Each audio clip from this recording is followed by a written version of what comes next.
दुनियादारी। लॉजिशियन आंसू में हम एक नया सेगमेंट शुरू करने जा रहे हैं, दुनियादारी।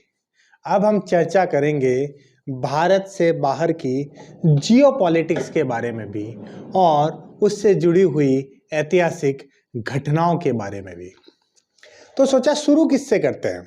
आपका मेरा आजकल हर हिंदुस्तानी का फेवरेट टॉपिक है हमारा पड़ोसी मुल्क पाकिस्तान। पाकिस्तान में अभी अभी आम चुनाव हुए हैं।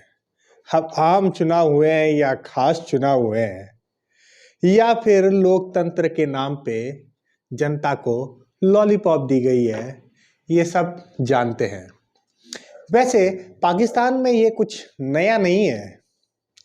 1947 में हमारे साथ हमसे लड़के अलग हुआ हमारे ही देश का एक टुकड़ा पाकिस्तान।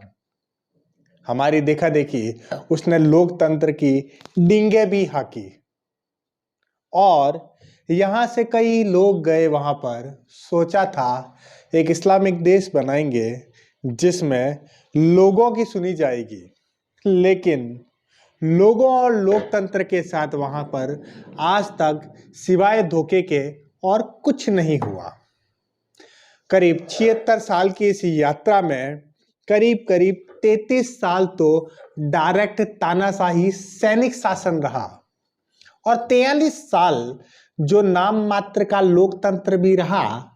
कहने के लिए जनता की चुनी हुई सरकार रही, वो भी सेना की कठपुतली की तरह काम करती गई और जब वो सेना की कठपुतली की तरह काम नहीं की तो तख्ता पलट कर दिया गया।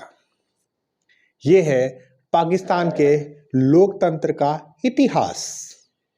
वैसे अभी भी पाकिस्तान के अंदर नवाब शरीफ, आसिफ अली जरदारी और बेनजीर भुट्टो के बेटे बिलावल भुट्टो के बीच में कश्मकश चल रही है कि कौन सेना का चहीता बनेगा और कौन उस प्रधानमंत्री की कुर्सी पे पहुंचेगा जिसका रिमोट कंट्रोल सेना के हाथ में होगा। वैसे इमरान खान की पार्टी को सबसे ज्यादा वोट मिले हैं, लेकिन इमरान खान खुद तो जेल में है और उस सेना के चहीते नहीं रहे, इसलिए इमरान खान के प्रधानमंत्री बनने की कोई गुंजाइश नहीं है। हम आज बात करते हैं पाकिस्तान के इसी इतिहास के बारे में, जब जब पाकिस्तान में तख्ता पलट होके डायरेक्ट सैनिक शासन लगा। इसकी शुरुआत वैसे तो मोटा मोटी दोस्तों 1958 में हुई थी, जब फील्ड मार्शल अयूब खान ने तख्ता पलट करके सैनिक शासन लागू किया था। लेकिन पाकिस्तान में लोकतंत्र की हत्या की शुरुआत 1951 में ही हो गई थी। एक किस्सा सुनाते हैं आपको 1951 का।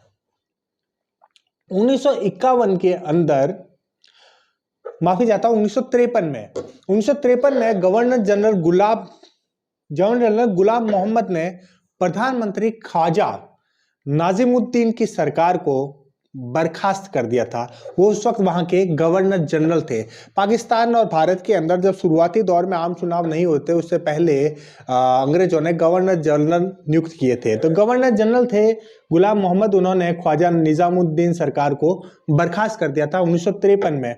और जब उनको लगा कि वहां की संविधान सभा उनके खिलाफ जाने वाली है, तो उन्होंने संविधान सभा को भी बर्खास्त कर दिया था। यह पहला मौका था जब पाकिस्तान में लोकतंत्र के नाम पे मजाक हुआ था। लेकिन बड़ा मजाक कब हुआ? बड़ा मजाक सबसे पहले हुआ 1958 में, जब सबसे पहले पाकिस्तान के राष्ट्रपति मेजर जनरल सिकंदर मिर्जा ने वहां के प्रधानमंत्री फिरोज खान नून को बर्खास्त किया। और क्या किया? फील्ड मार्शल अयूब खान को सारी ताकत दे दी और खुद राष्ट्रपति शासन लागू कर दिया। लेकिन फील्ड मार्शल अयूब खान ने क्या किया? 13 दिन के अंदर ही सिकंदर खान मिर्जा को हटाकर सारी शक्तियां अपने हाथ में ले ली और मार्शल लॉ लागू कर दिया। ये मार्शल लॉ 1958 से लेकर 1973 तक चला।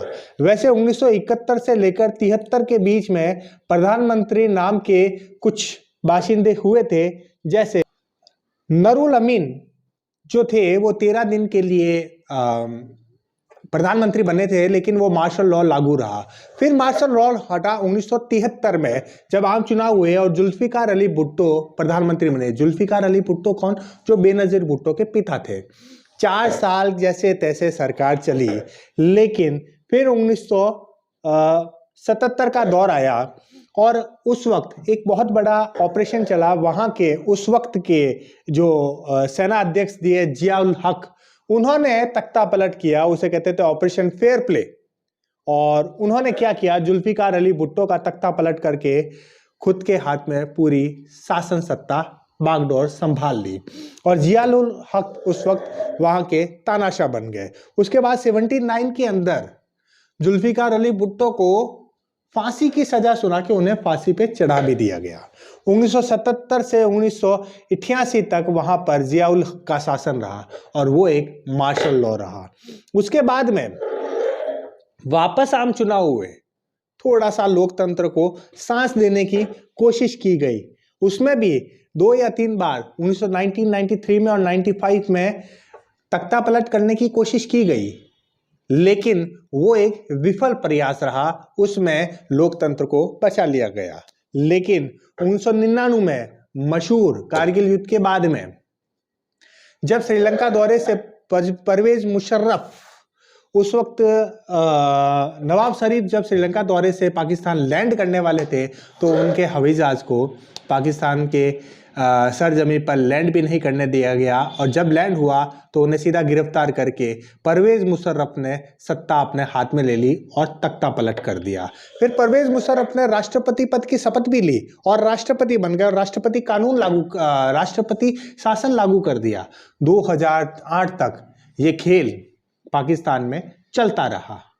फिर 2008 के बाद में सेना को थोड़ा समझ में आया, दुनिया बदल रही थी, दुनिया में लोकतंत्र की स्थितियां बदल रही थी। अमेरिका का डायरेक्ट इन्वॉल्वमेंट कुछ ज़्यादा होने लग गया था, इस तरफ चीन का भी इन्वॉल्वमेंट होने लग गया था। पाकिस्तान, चीन और अमेरिका के बीच के इकोनॉमिक वॉर की एक बीच की पृष्ठभूमि बनता जा रहा था। ऐसे में सेना ने कठपुतली सरकारों का दौर का मुख रुख किया और उन्होंने ये सोचा कि डायरेक्ट शासन के बजाय कठपुतली सरकारें ज़्यादा बेटर है, तो और पर्दे के पीछे हम शासन करते रहें। तो ऐसे दौर में फिर सेना ने ताश के पत्तों की तरह प्रधानमंत्री पेटे। वैसे 2008 के बाद में पाकिस्तान के अंदर मोहम्मद मियां सुमरो कुछ टाइम के लिए प्रधानमंत्री रहे। उसके बाद में यूसुफ रजा गिलानी कुछ टाइम के लिए प्रधानमंत्री रहे। राजा परवेज अशरफ कुछ टाइम के लिए प्रधानमंत्री रहे। मीर हजार खान खोसो ये चंद दिनों के लिए प्रधानमंत्री रहे, मार्च से जून तक के लिए। फिर उसके बाद 2013 में आम चुनाव हुए और नवाज शरीफ प्रधानमंत्री बने, लेकिन नवाज शरीफ के बाद भी वो भी कार्यकाल पूरा 5 साल नहीं चल पाया और उसके बाद धीरे धीरे साकिब खान नब्बाजी, नासिरुल मुल्क ऐसे प्रधानमंत्री बनते गए। फिर आम चुनाव हुए, इमरान खान की सरकार बनी, लेकिन इमरान खान भी सेना के ज़्यादा देर तक चहीते नहीं रहे और इमरान खान को भी पद से निष्कासित कर दिया गया। आज इमरान खान जेल में है। शहबाज शरीफ को एक कठपुतली प्रधानमंत्री जरूर बनाया गया और अब वापस आम चुनाव हुए हैं और सेना की कोशिश है कि एक ऐसे व्यक्ति को प्रधानमंत्री बनाया जाए जो उनके रिमोट कंट्रोल से चल सके। ये है काली हकीकत पाकिस्तान के लोकतंत्र की। हम यहाँ पर बैठ के भारत के, दुनिया के सबसे बड़े लोकतंत्र के बासिंदे होने के नाते हमारे उस बिगड़ेल बिछड़े हुए भाई को इतना ही कहेंगे कि अपने लोगों की सोचो, लोकतंत्र की सोचो, भारत से दुश्मनी की अंधी पट्टी आंखों से हटा दो और अपने लोगों का भला करने के लिए आगे बढ़ो। हम अपना भला करना जानते हैं और हम बहुत आगे बढ़ रहे हैं। तुम कहीं अपने अंधेपन में पिछड़ रहे हो।